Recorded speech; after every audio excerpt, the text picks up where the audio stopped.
Okay, let's unpack this. Today we are diving into Guatemala, and it's a nation that presents a really profound paradox. It really does. On the one hand, you have Central America's largest economy.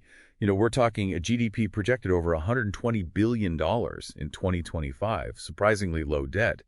But on the other, it's just consumed by this entrenched structural fragility and, well, what many are calling an existential judicial crisis. And the fascinating thing is that fragility, it really begins with the land itself. I mean, it's a dramatic place. Right. It sits on the Pacific Ring of Fire. Exactly. 37 volcanoes, 3 of them, like Volcan de Fuego, are pretty much constantly active. We saw a lot of Strombolian activity there in 2025. But that's not the silent crisis you're referring to. No, the real immediate threat to human survival is climate change, specifically how it's hitting the corridor seco, or the dry corridor. So tell us about the mechanism there. How does climate change in one region end up, moving millions of people? It's just relentless. You see these prolonged droughts that will kill the seeds in the ground. And then they're immediately followed by these intense flooding rains that just wash away whatever crops are left. So it's a 1-2 punch. A devastating one. It hits the absolute foundation of the rural diet, subsistence maize and beans. So when this agricultural failure affects, say, 4.6 million people, which it does, wow, migration stops being a choice. It becomes the only structural survival strategy these families have left. That is immense. And here's where it gets really interesting, because the system that should be addressing this crisis is basically busy tearing itself apart. You have President Bernardo Arévalo, who won last year on this huge anti-corruption platform. And a complete surprise victory, yeah. But he's totally blocked. He governs with a minority in Congress and is facing, well, open conflict. And that conflict is coming from the public ministry, the MP, right, led by Attorney General Consuelo Porras. Absolutely. And they're using a strategy that's now widely known as lawfare. She's actually been sanctioned internationally for these acts. So what does lawfare look like on the ground? How does it work? It means they weaponize the legal system. They launch endless politically motivated investigations to challenge the president. So they successfully suspended his party, Movimiento Semilla. They did. And they constantly challenge his appointments, his budget, anything to paralyze his ability to govern. It allows the powerful established interests to maintain impunity.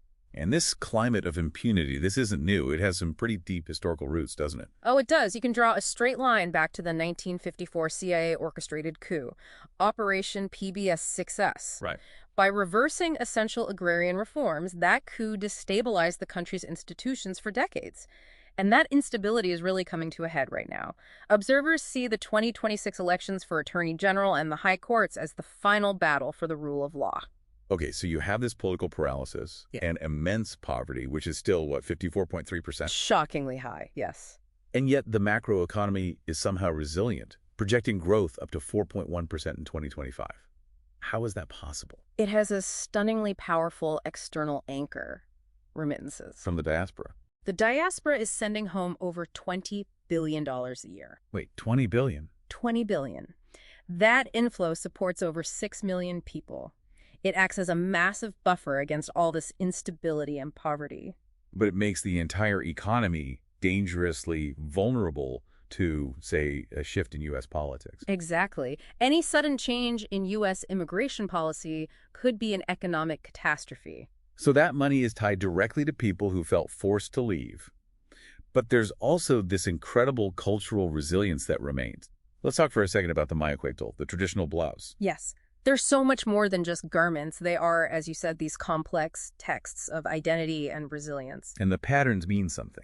They mean everything. A pattern like the diamond, for instance, represents the universe. Yeah. And you often see the two-headed eagle, which symbolizes duality. Duality, how so? It's about looking to the past for strength, while also looking to the future to navigate all the struggles we're talking about. It's an assertion of identity and continuity. So to sum it up, Guatemala is really at a high-reward, high-risk crossroads. It is. The outcome of that 2026 judicial fight will fundamentally determine its future.